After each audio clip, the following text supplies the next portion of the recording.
క్రీస్తునాథుని యందు ప్రియ సహోదరి సహోదరులారా, పెంతెకోస్తు మహోత్సవ ధ్యానాంశము యోహాను సువార్త 20వ అధ్యాయము 19వ వచనం నుండి 23వ వచనం వరకు. అది ఆదివారము సాయం సమయము. యూదుల భయముచే శిష్యులు ఒకచోట తలుపులు మూసుకొని ఉండరి. యేసు వచ్చి వారి మధ్య నిలబడి, మీకు శాంతి కలుగునుగాక అనెను. ఆ మాటలు చెప్పిన పిదప ఆయన వారికి చేతులను ప్రక్కను చూపగా ప్రభువును చూచి వారు ఆనందించిరి. యేసు మరలా వారితో, మీకు శాంతి కలుగునుగాక. నా తండ్రి నన్ను పంపినట్లు నేను మిమ్ము పంపుచున్నాను అని పలికెను. అటులా పలికి ఆయన వారి మీద శ్వాసబోది, పవిత్రాత్మను పొందుడు. మీరు ఎవరి పాపములైనను క్షమించిన యెడల అవి క్షమింపబడును. మీరు ఎవరి పాపములైనను క్షమింపని యెడల అవి క్షమింపబడవు అని చెప్పెను. ఇది క్రీస్తు సువిశేషము. క్రీస్తువా మీకు స్తుతి కలుగునుగాక. ప్రభువునందు ప్రియ సహోదరి సహోదరులారా, పూర్వవేదములో యూదుల పండుగలు ఎన్నో ఉన్నాయి. వానిలో పాస్కా పండుగ, పెంతెకోస్తు పండుగ, గుడారాల పండుగ అత్యంత ముఖ్యమైనవి. ఈ మూడు పండుగలని యూదులు ప్రతి సంవత్సరము ఎంతో వైభవముగా జరుపుకునేవారు. యెరూషలేం పట్టణానికి 20 మైళ్ళ దూరంలో ఉన్న మగవారంతా తప్పక నగరానికి వచ్చి పండుగలో పాల్పంచుకోవాలని శాసనం ఉండేది. అయితే సాంప్రదాయకంగా పాలస్తీనా దేశములోని నలుమూలల నుండి, చుట్టుపక్కల దేశాల నుండి యెరూషలేం వచ్చి ప్రముఖమైన ఈ మూడు పండుగలని సంవత్సరంలో 3 సార్లు వారం రోజుల పాటు ఎంతో వైభవముగా జరుపుకునేవారు. ఆరంభంలో ఇవి వ్యవసాయ సంబంధమైన పండుగలు. పాస్కా పండుగతోటి పులియని రొట్టెల పండుగను జరుపుకునేవారు.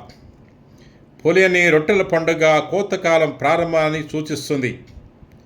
అది యవధాన్య కోతకాలపు తొలి గడియ. కోతకాలము 7 వారాలు ముగిసిన తర్వాత దేవునికి కృతజ్ఞతగా మరో పండుగను జరుపుకునేవారు. దానిని పెంతెకోస్తు పండుగ అనేవారు. పెంతెకోస్తు అంటే 50వ దినము అని అర్థము. అనగా 7 వారాలు సాగిన కోతకాలం తర్వాత వచ్చే రోజు అని అర్థము.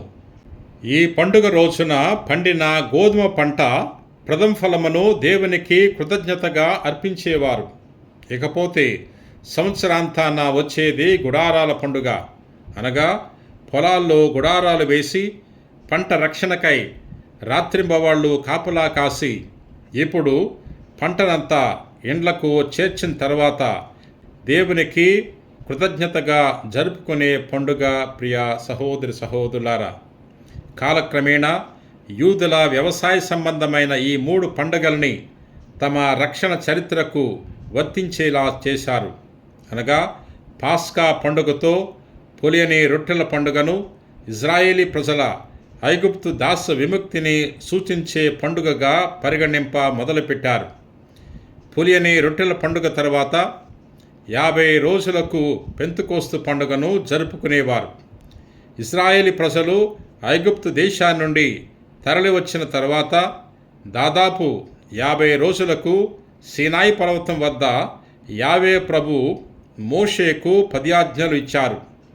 కనుక పెంతెకోస్తు పండుగను, ఆ సీనాయి సంఘటనను సూచించే పండుగగా జరుపుకోవటం మొదలుపెట్టారు.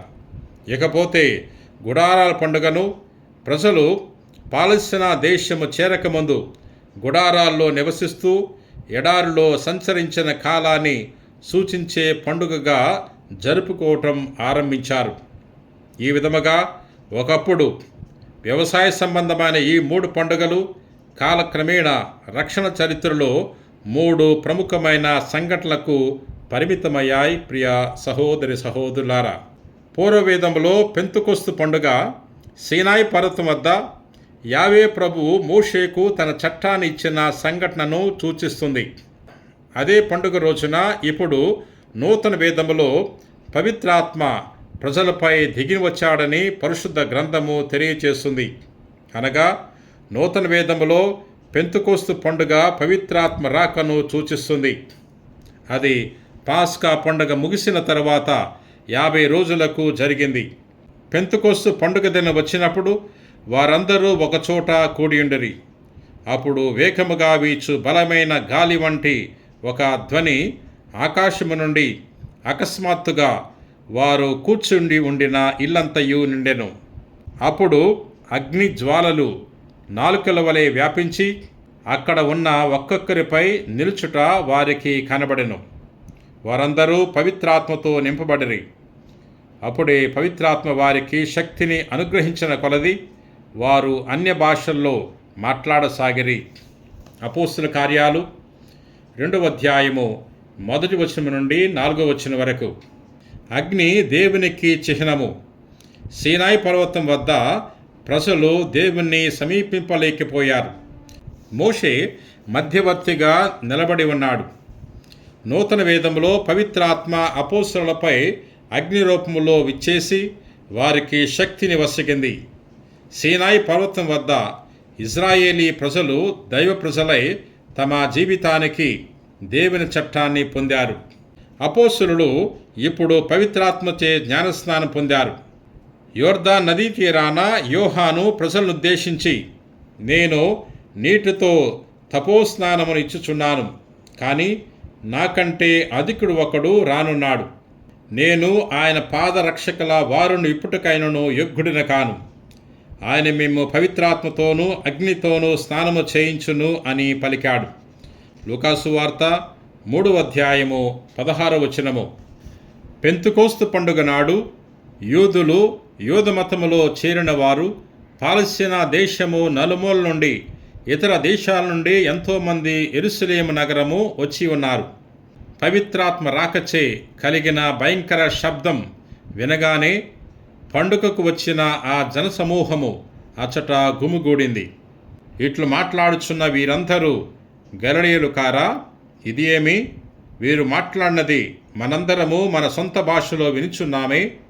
దేవుడు చేసిన గొప్ప కార్యములను గూర్చి వీరు చెప్పుచుండగా మన సొంత భాషల్లో వినుచున్నాము అని ఆశ్చర్యపడిరి. ఈ సంఘటనకు పూర్వవేదములో బాబేలు గోపురం కట్టడంలో జరిగిన దానికి కొంత సంబంధముంది.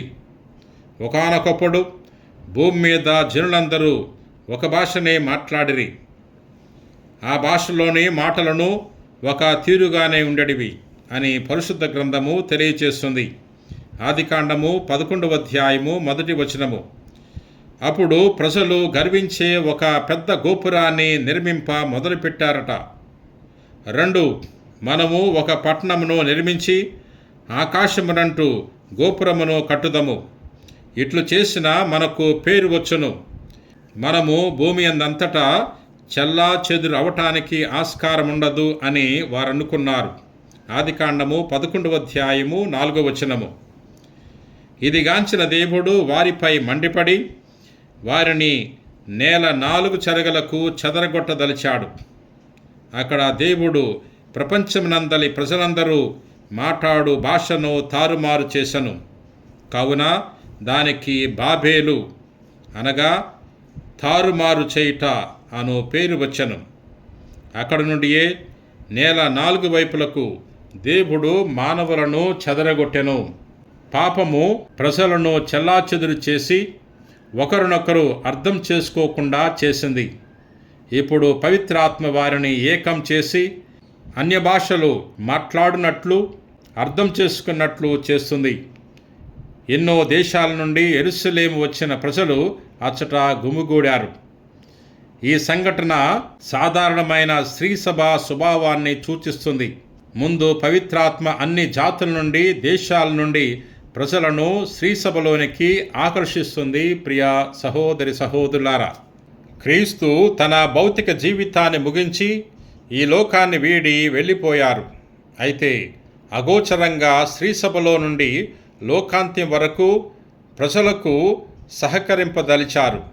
అందుకే తన ఆత్మ అయిన పవిత్రాత్మను ఈ దినము పంపుతున్నారు. క్రీస్తు ఆరంభించిన పనిని పవిత్రాత్మ ఈ లోకములో కొనసాగిస్తుంది. క్రీస్తు శిష్యులుగా మనము ఆయన పనిని కొనసాగించడానికి కావలసిన జ్ఞానాన్ని, శక్తిని పవిత్రాత్మ ప్రసాదిస్తుంది.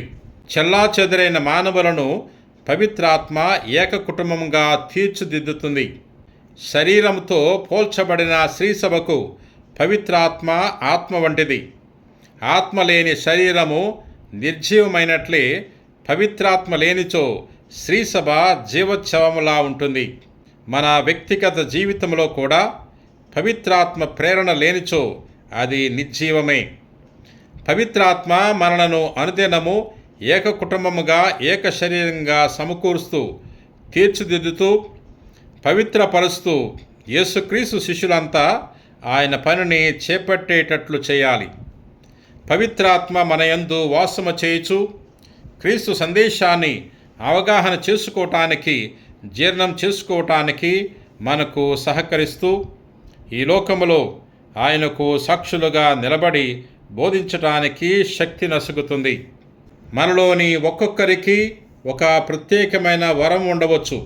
శరీరములో పలు విధములైన అవయవాలు తమ ప్రత్యేక విధిని చేయనట్లే శ్రీసభలో మనము ఒక్కొక్కరము ఒక ప్రత్యేకమైన కర్తవ్యాన్ని కలిగి ఉన్నాం.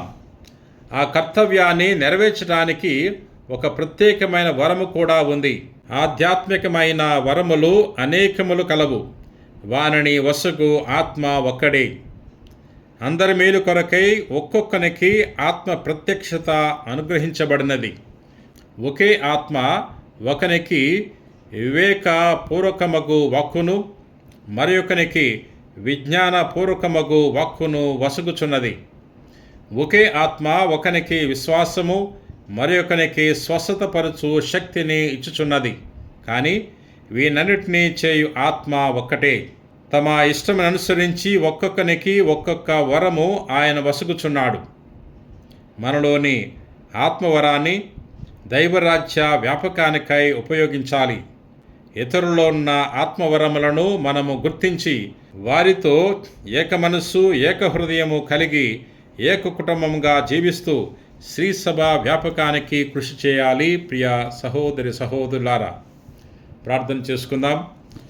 పరిశుద్ధుడవు, ప్రేమ కలిగిన ప్రభువా, దయగిన సర్వేశ్వర ప్రభువా, ఈ రోజున పెంతెకోస్తు మహోత్సవాన్ని కొనియాడుతున్నాం. పెంతెకోస్తు పండుగ రోజున అపోస్తలులు పవిత్రాత్మ శక్తిని పొందుకున్నారు. మేము కూడా పవిత్రాత్మను పొందుకొని సువార్త పరిచర్య చేయటానికి నీ కృపావరములు దయచేయమని మా నాథుడైన క్రీస్తు ద్వారా మనవి చేయుచున్నాం తండ్రి. ఆమెన్.